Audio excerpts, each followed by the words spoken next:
আসসালামু আলাইকুম। গল্পের আলাপন চ্যানেলে আপনাদের স্বাগতম। পড়ছি কাঠগোলাপের আসক্তি। পর্ব ১৬। লিখনীতে ইশরাত তন্নি। চৌধুরী পরিবারের ছোট সদস্যরা সবাই একসাথে পুকুর পাড়ে বসে আড্ডা দিচ্ছে। হৃদি তো ওর বাগান বাড়িতে গেছে প্রায় ২ ঘন্টা হতে চলল। সূর্যি মামার অবস্থান ঠিক মাথার ওপরে। ভ্যাপসা গরমে অস্থির হয়ে উঠেছে সকলে। রাতের ঠান্ডা আর দিনে গরম, এভাবেই মানুষের জীবন রীতিমতো অসহনীয় হয়ে পড়েছে। মেহেরিমা পেয়ে চ- মেহেরিমাকে পেয়ে চৌধুরীপাড়ের সবাই আনন্দ দ্বিগুণ বেড়ে গেছে। আরিশার বড় বোনের মতো হয়ে উঠেছে মাত্র ২ দিনে। মিহু বাবার বাসায় যাবে না? বিয়ের পরে হাজব্যান্ডের সাথে বাবার বাসায় যায় না তো মেয়েরা। আরিশার কথায় মেহেরিমা মুখের হাসি বজায় রেখে বলে, উনি গেলে যাব। এটা কেমন কথা মিহু? এগুলো বিয়ের রুলস। আর তোমাদের বিয়েটাও তো ঠিকভাবে হয়নি, বউভাতও হবে না। অ্যাটলিস্ট এই রুলসগুলো তো মানতেই পারো। ভাবি, আমি ওনার সাথে কথা বলবো বিষয়টা নিয়ে। এখানে কথা বলার কি আছে আজব? তুমি যা বলবে রিদিত শুনতে বাধ্য। তুমি কি মেরুদণ্ডহীন মেয়ে নাকি? আচ্ছা, সত্যি করে বলো তো, রিদিত কি সত্যি তোমায় ভালোবেসে বিয়ে করেছে, নাকি তোমার সম্মান রক্ষা করতে? আর শোনো, বড় অপু হিসেবে একটা কথা বলি, সময় থাকতে হৃদিতের শাড়ির আঁচলে বেঁধে ফেলো। বেটা মানুষের মন কখন কোন দিকে চলে যায় বলা তো যায় না। আরিশার কথায় উপস্থিত সবাই হতভম্ব হয়ে যায়। চোখ বড় বড় করে একবার মেহেরিমার দিকে তাকায়, আরেকবার আরিশার দিকে তাকায়। আরিশার ঠোঁট উল্টে হাসে, ঠোঁটের কোণে হাসি। মেহেরিমার তাজা ক্ষত আরও তাজা করে দেওয়ার জন্য ওই কথাগুলোই যথেষ্ট ছিল। চোখের জলের এসে ভিড় জমায়। পরক্ষণেই অভিষেকের বলা কথাটা মনে পড়ে যায়। মেয়েদের আত্মসম্মান সব কিছুর ঊর্ধ্বে। মেহেরিমা গলা আটকে আসা কান্নাটুকু গিলে নেয়। চঞ্চল হাতে চোখ মুখ মুছে কাঠিন্যতার সহিত বলে, উনি আমাকে ভালোবেসে বিয়ে করেছেন নাকি অন্য কিছুর রিজনের জন্য বিয়ে করেছেন সেটা আমাদের পার্সোনাল ম্যাটার ভাবি। আর যে পাখি আমার তাকে খাঁচায় বন্দি করে রাখলেও আমারই থাকবে, মুক্ত আকাশে উড়তে দিলেও দিন শেষে আমার কাছেই ফিরে আসবে, কারণ তার শেষ গন্তব্যস্থল শুধুই আমি। মেহেরিমার জবাব শুনে আরিশার তোতা মুখ বোতা হয়ে যায়। ত্রিধা তাবান তাইফের মুখে মুচকি হাসি ফুটে ওঠে। নিঃশব্দতার মাঝেই হৃদিত গম্ভীর স্বর ভেসে আসে, ত্রিধু, মেয়েকে নিয়ে বাড়ির ভেতর যা। সবাই তৎক্ষণাৎ কণ্ঠস্বর লক্ষ্য করে সেদিকে দৃষ্টিপাত করে। হৃদিতের গায়ে থাকা আকাশি রঙের শার্টটা ভিজে শক্ত পোক্ত শরীরের সাথে লেপ্টে গেছে। ঘাড় ছুঁয়ে ছুঁয়ে বড় বড় চুল কপালের উপর অযত্নে পড়ে আছে। পুরুষালী শানিত চোয়াল আরও বেশি শানিত লাগছে। মুখমণ্ডল রক্তিম বর্ণ ধারণ করেছে। দেখেই বোঝা যাচ্ছে বাহির থেকে সোজা এখানেই এসেছে। রিদিত বাগান বাড়িতে গেছিল হ্যান্সেল আর হেরি সঙ্গে নিয়ে আসতে। এখন থেকে নিজের সাথে রাখবে। রিদিত বাসায় এসেছে ৫ মিনিট হতে চলল। ২ ঘন্টা যাবৎ অ্যানাবেলাকে না দেখতে পেরে রিদিতের মনে অশান্তি শুরু হয়েছিল। সেই অশান্তি কমাতে দ্রুত ড্রয়িং রুমে বাসায় এসে দাঁড়িয়েছে। দৌড়ে দোতলায় উঠে নিজের রুমের মেহেরিমাকে দেখতে না পেতেই মাথা খারাপ হয়ে যায় হৃদিতের। ঘরের জিনিসপত্র পুরো লণ্ডভণ্ড করে ফেলে।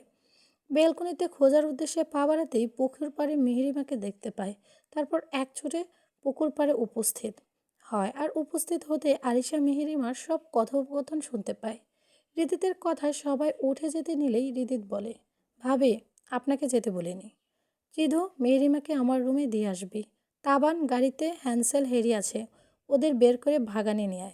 নিজের কথা শেষ করে তাবানের দিকে গাড়ির সুইচ গাড়ির সুইচ মারে রিদিত ছুঁড়ে মারে রিদিত। তাবান সেটা নিয়ে তাইফের সাথে ওখান থেকে প্রস্থান করে। ত্রিদা ও মেহেরিমাকে নিয়ে বাড়ির দিকে চলে যায়। মেহেরিমা যাওয়ার আগে ছল ছল চোখে হৃদিতের দিকে তাকায়। মেহেরিমার চোখে পানি লক্ষ্য করতে হৃদিতের বুকে আগুন জ্বলে ওঠে।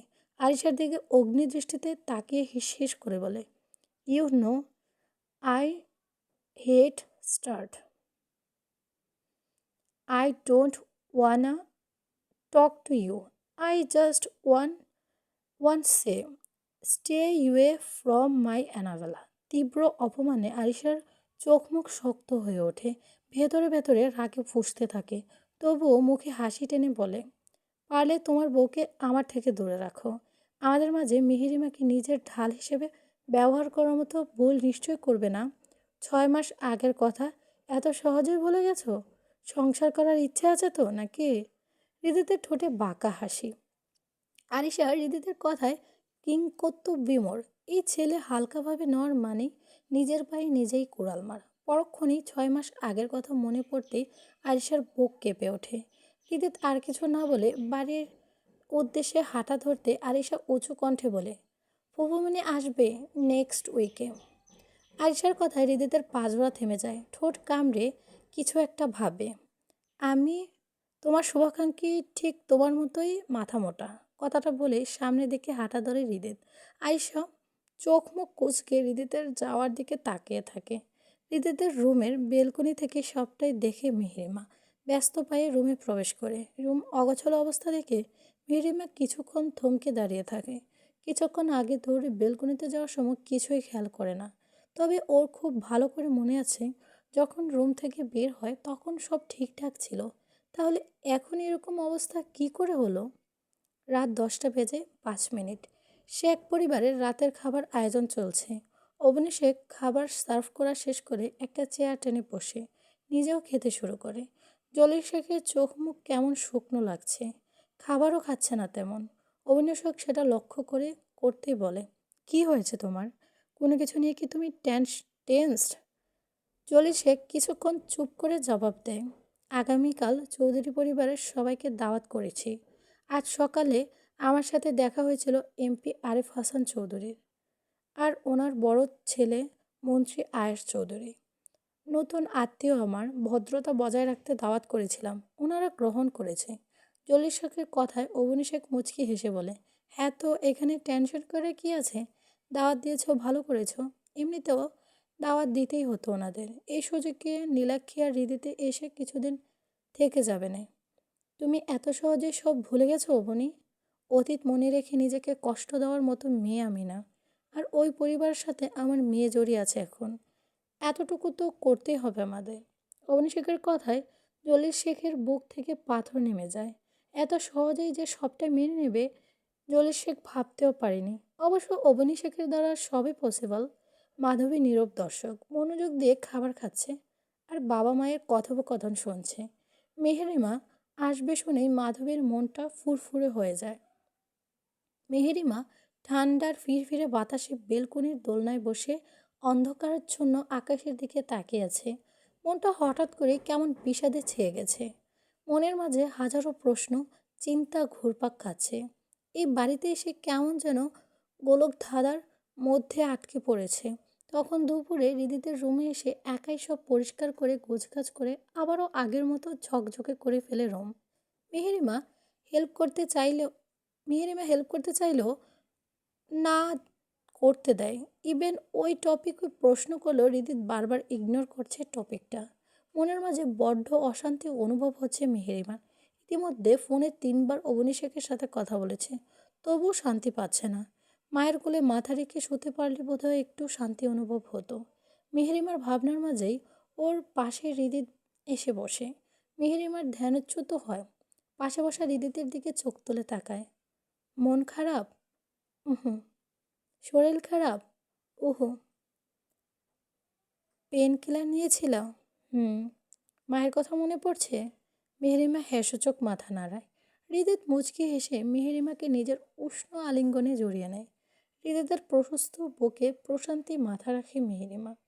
কাল নিয়ে যাব। খুশি? মেহেরিমা মুখে হাসি ফুটে ওঠে, খুশিতে গদগদ হয়ে বলে, সত্যি? সত্যি। একটা কথা জিজ্ঞাসা করব? হ্যাঁ। ওই দরজাটা কিসের? বেলকনির সাথে লাগোয়া কাচের একটা দরজায় হাতের ইশারা দেখিয়ে বলে। হৃদিত মেহেরিমার কপালে ছোট্ট করে ভালোবাসার পরশ দিয়ে বলে, আমার পার্সোনাল লাইব্রেরি, আর্ট রুম এটা। আমি দেখতে চাই। আচ্ছা, দেখাবো। হৃদিত কিছুক্ষণ থেমে আবারও বলতে শুরু করে, দুপুরে রুমে এসে তোকে না পেয়ে ভয় পেয়ে গেছিলাম, তাই রাগের মাথায় ওই রকমটা করে ফেলেছি। তোকে 1 সেকেন্ড না দেখলেই আমার অস্থির লাগে খুব। I wanna spend my whole life with you. Meherima তৃপ্তির হাসি দিয়ে বলে, don't promise. Just prove. Obviously I will prove it. ওদের কথার মাঝেই হ্যান্সেল আর হ্যারি ছুটে এসে ওদের সামনে বসে লেজ নাড়াতে থাকে। এই একদিনে মিহিরিমার ভক্ত হয়ে গেছে দুটো। ঘুমাবি না? হ্যাঁ। কথা শেষ করার সাথে সাথেই নিজেকে শূন্যে অনুভব করে মিহিরিমা ভয়ে হৃদিতের গলা জড়িয়ে ধরে। হৃদিত রুমে এসে মিহিরিমাকে শুইয়ে দেয় বেডে। রুমের দরজা জানালা লাইট সব অফ করে দিয়ে এসি অন করে দেয়। মেহরিমার গায়ে কমফোর্টার তুলে দিয়ে নিজে এটার মধ্যে ঢুকে পড়ে। মেহরিমাকে জড়িয়ে ধরে কপালে দীর্ঘ ভালোবাসার পরশ দিয়ে চোখ বন্ধ করে নেয়। মেহরিমা মুচকি হেসে হৃদিতের বুকে মাথা রেখে ঘুমের দেশে পাড়ি দেয়। মুহূর্তের মধ্যে কিছুক্ষণ আগে নিজের আকাশ পাতাল ভাবনা ভুলে যায়। এটা পর্ব 17। সময় দুপুরবেলা। ঘড়ির কাঁটা ঘুরে 1:45। চৌধুরী পরিবারের সবাই উপস্থিত হয়েছে শেখ বাড়িতে। আনন্দপুর থানার এ- এসআই অমিত শাহ জলিল শেখের দাওয়াত গ্রহণ করেছেন। সবার মাঝে তিনিও উপস্থিত আছেন। মেহরিমা নিজের বাড়িতে আসতেই উৎফুল্ল হয়ে উঠেছে। সবাই ড্রয়িং রুমে বসে আড্ডা দিচ্ছে। হৃদিত শান্ত চোখে সবটা দেখছে। চোখ মুখ মোটেও স্বাভাবিক লাগছে না। মেহরিমা এখানে এসে যেন হৃদিতকে ভুলতেই বসেছে। 20 মিনিটের মধ্যে একবারও হৃদিতের খোঁজ নেয়নি। অভিষেক, মাধবী আর মেহরিমা নাস্তা নিয়ে আসে সকলের জন্য। অভিষেককে দেখে আরিফ চৌধুরী কিছুক্ষণের জন্য স্তব্ধ হয়ে যায়। অতীতের ক্ষতটা তাজা হয়ে ওঠে। পরক্ষণেই নিজেকে সামলিয়ে নেয়। অন্য কারোর স্ত্রীকে নিয়ে ভাবতে মোটেও ইচ্ছুক নন তিনি। কিন্তু মন কি আর মস্তিষ্কের কথা শোনে? সে চলে তার নিজ ইচ্ছায়।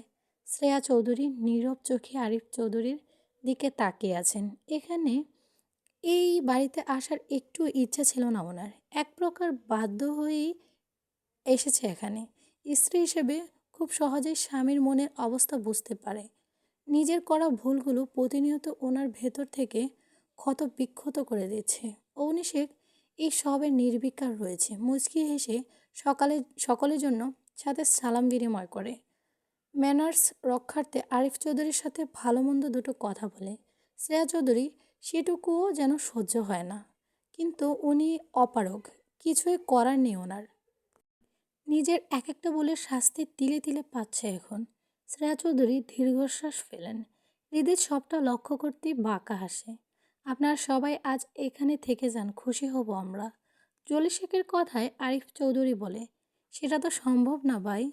আয়াস রাতে ঢাকা বেক করবে। 15 মিনিটের তো রাস্তা। যখন মন চায় আসা যাবে। এমপি স্যারের বোধহয় আমার শ্বশুরবাড়ির মানুষকে পছন্দ হয়েছে। ওনাদের ব্যবহারে মুগ্ধ হয়েছে। তাই এখানে বারবার আসতে ইচ্ছে হচ্ছে, তাই না স্যার? হৃদিতের জায়গা মতো মারা খোঁচাটা সবাই বুঝলো। শুধু অবুঝে চেয়ে রইল অমিত সাহা, মাধবী, মেহেরিমা। হৃদিতের কথায় চৌধুরী পরিবারের সকলের মুখে হাসি মিলিয়ে যায়।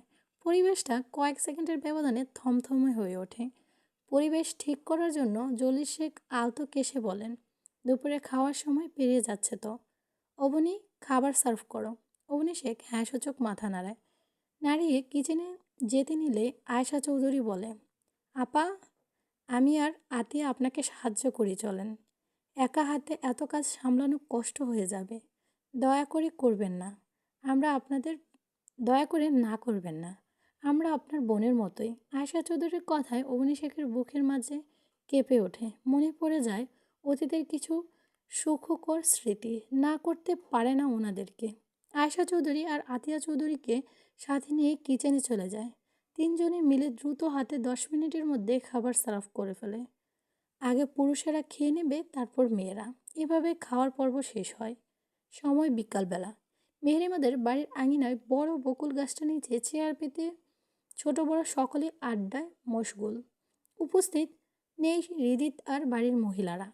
মেহরিমার মাঝে মাঝে হৃদিতের করা কাজে ব্যবহারে বড্ড অবাক হয়।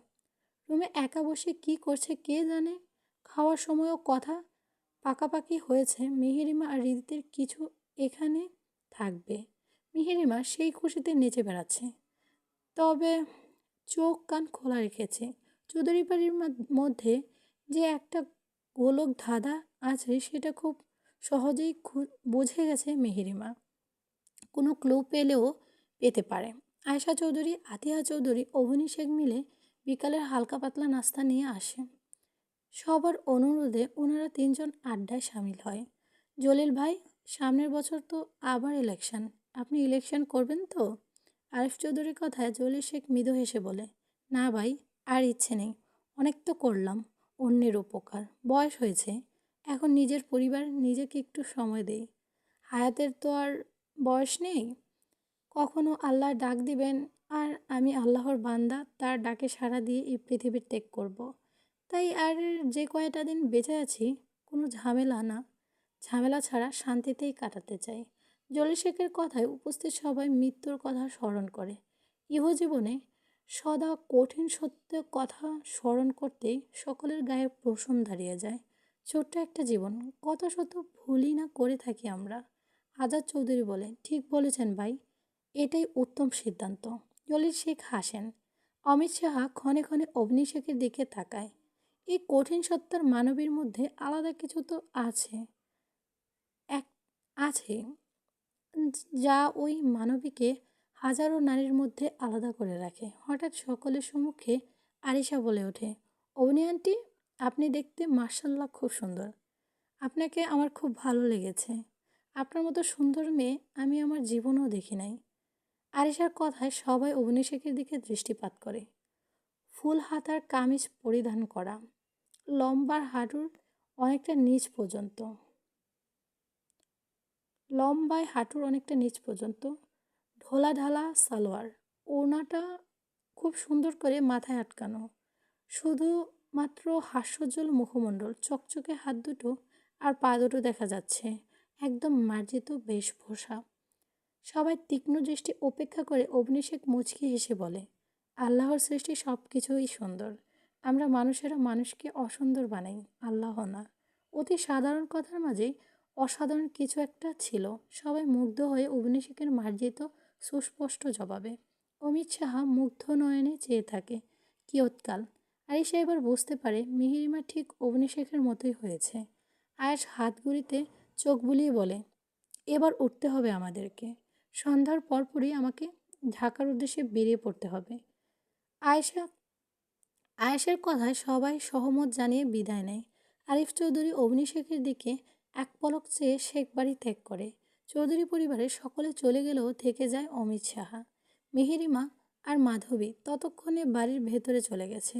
আঙিনায় উপস্থিত আছে জলিল শেখ, অবনী শেখ আর অমিত সাহা। অবনী শেখ ঘরের উদ্দেশ্যে পা বাড়াতে গিয়েও থেমে যায়।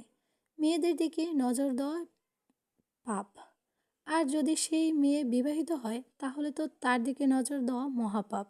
নিজের অনুভূতি লুকিয়ে রাখতে শিখুন। ছোট বাচ্চা নিয়ে সুখে সংসার করুন। আশা করি আমার দ্বিতীয় রূপ আপনাকে দেখাতে হবে না। এই পর্যন্তই থেমে যাবেন। কথাগুলো বলে এক সেকেন্ড না দাঁড়িয়ে অগ্নিশেখ বাড়ির ভেতরে চলে যায়। অমিত সাহা অগ্নিশেখের সুস্পষ্ট কথায় লজ্জা পেয়ে যান। জলিল শেখও ঘটনা কিছুটা আঁচ করতে পারে। মেহরিমা দরজা খুলে নিজের রুমে প্রবেশ করতে ভয় পেয়ে যায়। অন্ধকারে ছেয়ে আছে পুরো রুম, জানালাগুলোও বন্ধ করা। কোনো টু শব্দ নেই রুমের মধ্যে, শোনা যাচ্ছে শুধু ফ্যান চলার শোষু শব্দ। কেমন গুমট পরিবেশ সৃষ্টি হয়েছে রুমের মধ্যে। হঠাৎ শব্দ করে রুমের দরজাটা বন্ধ হয়ে যায়। মেহরিমা ভয়ে আটকে উঠে দরদরিয়ে ঘামতে শুরু করে। মনে মনে পড়তে যায় কি বিভৎস রাতের কথা, মনে পড়ে যায় সেই বিভৎস রাতের কথা। সেকেন্ড ব্যবধানে ঠান্ডা একটা হাত শাড়ির আঁচলের গায়ে উন্মুক্ত কোমর স্পর্শ করে, কোমরের চাপ দিয়ে নিজের সাথে মিশিয়ে নেয়। স্পর্শটা চিনতে এক সেকেন্ডও সময় লাগে না মেহেরিমার। হঠাৎ কানের কাছে ভেসে আসে উদ্ভট একটা কণ্ঠস্বর, তোর কাছে এই পৃথিবীতে কার প্রায়োরিটি সবচেয়ে বেশি, আমার নাকি অন্য কারোর? Time is only 5 second, answer me quickly. হিমশীতল তীক্ষ্ণ কণ্ঠস্বর কর্ণগোচর হতেই মেহেরিমার ছোট্ট বুকটা অজানা ভয় কেঁপে ওঠে। এক ঝটকায় কোমর থেকে বলিষ্ঠ হাতটা ছুঁড়ে ফেলে পেছনে ঘুরতেই তৎক্ষণাৎ একটা মোমবাতি জ্বলে ওঠে। অন্ধকারাচ্ছন্ন রুমের মধ্যে সেই আবছা হলদে আলো হাড় হিম করা পরিবেশ তৈরি করেছে। মেহেরিমা গা ছমছম করে ওঠে।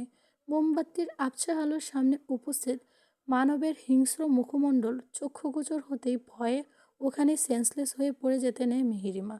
তার আগে বিদ্যুৎ গতিতে দুটো শক্ত পেশিবহুল হাত এগিয়ে কোমরে চেপে ধরে নিজের বুকের সাথে মিশিয়ে নেয়। আজকের এক্সপ্লেনেশনে অনেক নয়েজ থাকতে পারে, আসলে আই এম সরি যদি তোমাদের শুনতে আসলে গল্প শুনলে নয়েজ থাকলে খুবই বিরক্ত লাগে। আমি নিজেও খুব গল্প শুনতে এবং পড়তে ভালোবাসি। সবাই একটু ক্ষমাসুন্দর দৃষ্টিতে দেখবেন।